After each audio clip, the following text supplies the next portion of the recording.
So Sean O'Gorman back again from the Strong Life Project with some more information for you through LEGEAR. So happy to be on board with the guys from LEGEAR Australia to be able to deliver some of this education out to you guys. This one's specifically focused towards police, military and first responders. What I want you guys to understand is that stress and the pressure of what you go through in your career will give you obviously a fair bit of grief at times. We've all been through some very stressful situations where you've had to put yourself in danger, run towards the things that other people run away from to try and help other people in society, whether that's as a police officer, as a soldier, whether it's a fireman, AMBO, emergency doctor, all of these people that essentially put their lives and their stress and put themselves under immense pressure and often danger to help other members of society, and often thanklessly.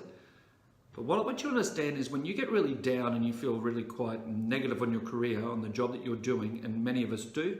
When I was a police officer, one of the things that I used to love to look at was just how much cops love to whinge. We all love to whinge. We all love to look at what doesn't work, we look at the negatives, we look at the downside of what the career is. But there's a critical thing that I want you to use. I want you to remember why you chose the career you're in. I want you to look at yourself and ask yourself, why did I join the police? Why did I join the military? Why was I a first responder? Why did I choose to do any of those things? And it will be because you want to help people and make a difference. That's why 99% of people join these jobs. And when you can actually get back to unraveling the drama and unraveling the stress and the difficulty of dealing with the institution that you work for, dealing with the department you work for, if it's military, the government, whether it's dealing as a first responder with fire service, ambulance service, with police, whoever it is, when you can actually unravel back to why you chose to do the career you do, it will give you great insights into how to keep moving forward. You chose the career you chose because you want to help people. You want to make a difference. You wanted to do something special for the community. Don't lose sight of that. Don't let some of the negativity and the drama that you become involved in because of the job you do and some of the trauma you see and some of the difficulty you experience is absolutely going to impact you and make it tough. But don't lose sight of why you chose to do what you do. You chose to do the job you did because you were called to it to help other humans. Don't give that up. It's a huge part of who you are. It's a huge part of your identity. If you get to a point where, like I was, you suffer mental trauma and injury, that means you can no longer do that job, no problems. But if you're somebody who really still wants to stay in the job you're doing, but you're struggling with the stress and the downside of it, then remember why you chose a career.